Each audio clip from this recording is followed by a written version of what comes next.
अमेरिकी सेना ने समंदर में एक बार फिर से तांडव मचा दिया है। इस बार ट्रंप की सेना सीधे पुतिन की सेना से भिड़ने की ठान ली है। पूरी दुनिया जब खामोशी से अपने काम में लगी थी, तभी अटलांटिक महासागर के शांत लहरों में दुनिया के दो सबसे बड़े महाशक्तियों की सेना के बीच संघर्ष चल रहा था।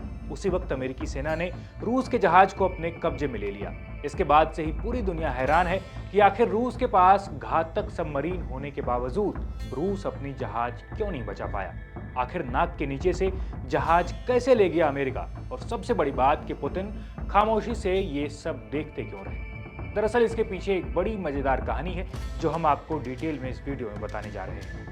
यह जहाज जो पहले बेला 1 नाम से जाना जाता था, वेनेजुएला से निकला था और आरोप है कि यह प्रतिबंधित तेल ले जा रहा था, जिसके चलते अमेरिका ने इसे रोकने की कोशिश की। अमेरिकी कोस्ट गार्ड और नेवी जहाजों ने हफ्तों तक इसका पीछा किया और आखिर में इस बड़े महासागर के बीच इसे समंदर में ही रोक लिया गया।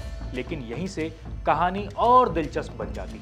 रूस ने जवाब में अपनी नौसेना बलों को तैनात किया, जहाज और एक परमाणु सबमरीन तक को समंदर की ओर भेजा गया। लेकिन सबसे हैरान कर देने वाली बात, उस परमाणु सबमरीन ने कोई हमला नहीं किया, ना कोई टॉर्पीडो, ना कोई मिसाइल, बस खामोशी। डिफेंस एक्सपर्ट्स बताते हैं कि यही बात इंटरनेशनल रूल्स का वायलेशन है। एक गोदी जहाज को बचाने के लिए परमाणु हथियारों का इस्तेमाल युद्ध घोषित करने जैसा माना जाता है। अगर सबमरीन ने हमला किया होता तो अमेरिका इसे सीधे अपने जहाज पर हमला मान लेता और दुनिया तीसरे विश्व युद्ध के मुहाने पर खड़ी हो जाती। सबमरीन की ताकत उसकी स्टेल्थ होती है, लेकिन जैसे ही वह अपने टॉर्पीडो ट्यूब खोलती, अमेरिकी सोनार उसकी लोकेशन पलक झपकते पकड़ लेते और तब जो जवाब आता वह तबाही से कम नहीं होता।